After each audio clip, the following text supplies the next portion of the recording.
80% of the world's population live in and around large cities. Noise, heavy traffic, bustle, smog, health problems. In a word, pollution. That is the end product of our system of mobility. The concept of sustainable mobility first arose in Europe in the 1990s as part of the idea of sustainable development. It refers to the rational use of transport so as to generate as little environmental impact as possible. 20% of all CO2 emissions in the European Union originate from the use of motor vehicles. The data for the autonomous community of the Basque Country are no better. In 2006, transport accounted for a quarter of the greenhouse gases emitted into the air. Figures show that since the reference year set by the Kyoto Protocol, greenhouse gas emissions in the Basque Country have increased by 109%, and external costs arising from mobility now amount to €2 million. The number of motor vehicles in the Basque Country increased by 41% from 1992 to 2005. At present, 6 out of every 10 meters travelled here are travelled by car. Half the car journeys made involve distances of less than 2 kilometers.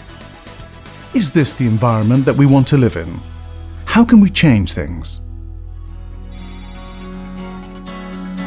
The struggle against climate change is one of the top priorities of the Basque Government Department of the Environment. The measures implemented include the Basque Plan to Combat Climate Change and the setting up of the Stop CO2 Euskadi platform to handle the relevant actions. It is important for all of us to work in the same direction. The Basque government set up Udaltzarea 21, the Basque network of municipalities for sustainability, which now has 197 members to coordinate and encourage local Agenda 21 schemes and work alongside the environment departments of the provincial councils and Eudel.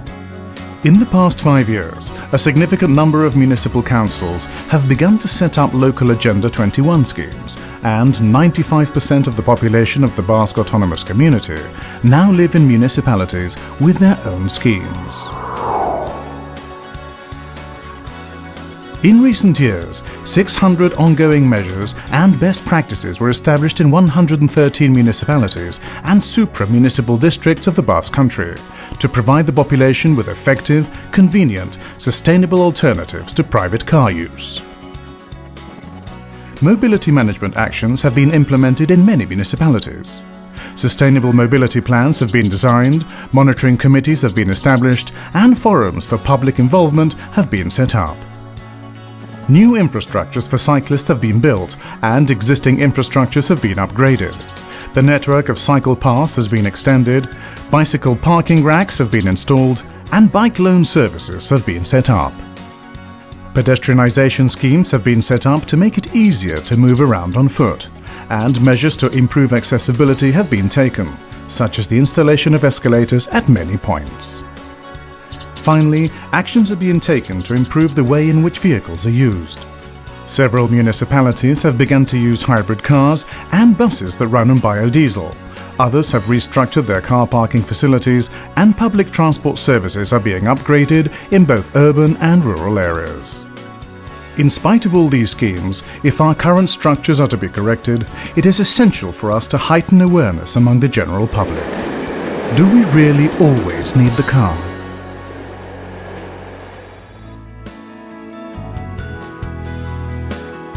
In 2002, the European Union introduced the Car-Free Day to encourage a real change in the way in which society thinks. This initiative was followed in 2004 by the European Sustainable Mobility Week. More than 2,000 towns and cities in 35 countries take part each year in the European Sustainable Mobility Week. In the Basque Country, actions taken by municipal councils are encouraged, driven and coordinated by Udaltzarea 21. In all, residents from 111 municipalities have taken part in a total of 375 actions under the relevant campaigns. The main objective is to show that sustainable mobility is viable and stress that the current system has serious repercussions for the environment and for people's quality of life. To achieve a model in line with these objectives, we must integrate sustainable mobility criteria into transport and land use policies. In cooperation with the domestic sector, this will enable us to change the world little by little. It is in our hands.